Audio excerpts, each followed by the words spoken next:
Salut salut. Alors aujourd'hui on se retrouve pour semer l'arbre que certaines ont peut-être déjà pu voir sur mon compte Instagram. Il s'agit d'un attrape-rêve. J'espère que ça vous plaira, n'hésitez pas à me le dire à la fin de la vidéo.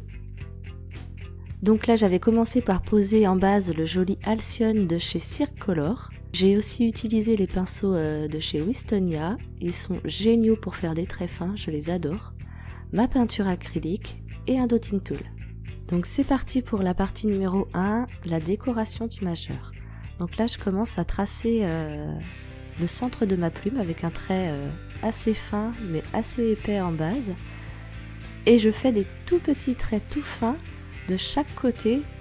Ça va me servir de repère pour faire vraiment un tas de traits fins tout le long de la plume. Alors mes traits, j'essaie de les faire en appuyant et en relâchant assez vite pour que le bout soit tout fin tout fin.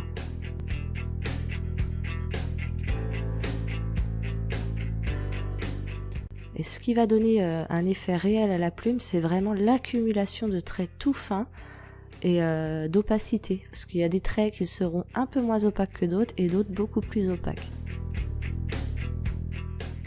Donc là je continue, vous voyez, j'hésite pas à en faire vraiment beaucoup. Plus vous allez faire des traits fins, plus vous devrez en faire, mais plus le résultat sera joli.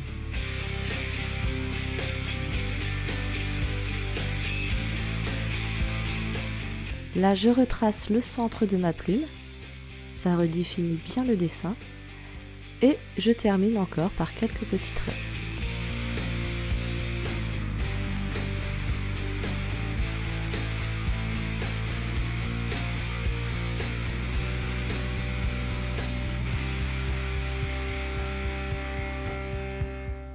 Là maintenant sur les côtés je trace des espèces de fils en fait où on posera après dessus des petits points pour faire comme si c'était des petites perles.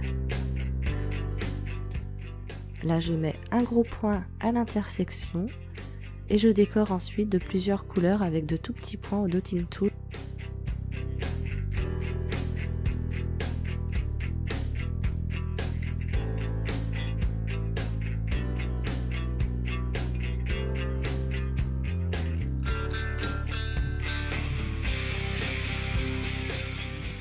Et avec un dotting tool encore plus petit, je rajoute dans certains points d'autres petits points d'une autre couleur.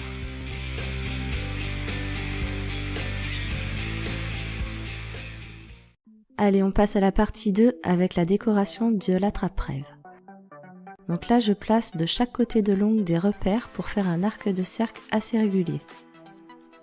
Alors cette fois, je le fais assez épais pour pouvoir faire dessus une décoration par la suite. On met 2 couches si besoin. Pour faire le tissage, je fais des espèces de petits zigzags tout fins avec ma peinture bien diluée.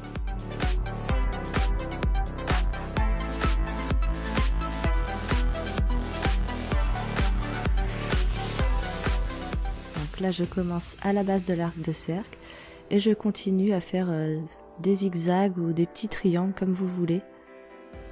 Et c'est en aucun cas grave si c'est pas vraiment régulier, parce que le tissage en lui-même sur un Dreamcatcher ne l'est pas du tout. Je repasse toujours une deuxième couche si besoin. Là en haut de l'ongle, je refais un arc de cercle que je remplis de blanc et je fais un contour noir assez épais lui aussi.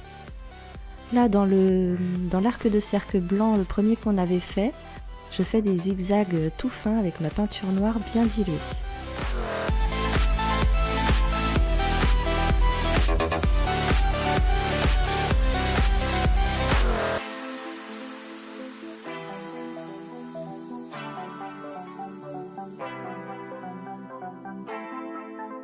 Ensuite, avec ma peinture blanche, je fais les repères où se positionneront mes 3 petites plumes et je commence par la plume du milieu.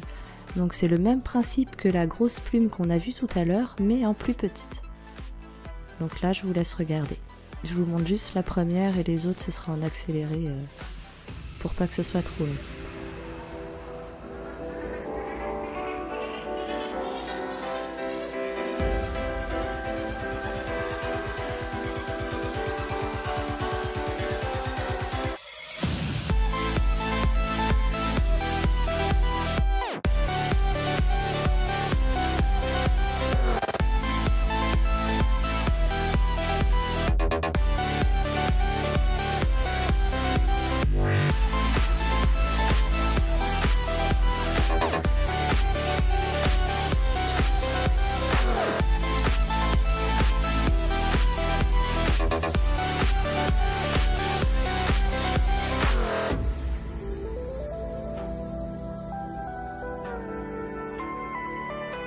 Alors maintenant que les plumes sont terminées, je fais des petits points blancs dans la zone noire tout en haut. Et pareil que pour l'autre doigt, je positionne des petits points de plusieurs couleurs pour former les perles. Donc sur le tissage, mais aussi à la base des plumes.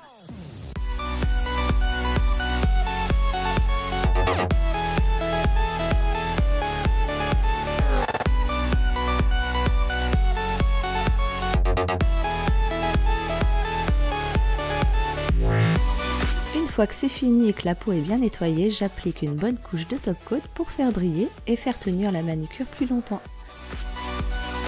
J'espère que ce tuto vous aura plu, n'hésitez pas à me le dire en commentaire et si c'est le cas, à mettre un petit pouce en l'air. Merci d'avoir regardé, moi je vous dis à très vite pour un nouveau nail art.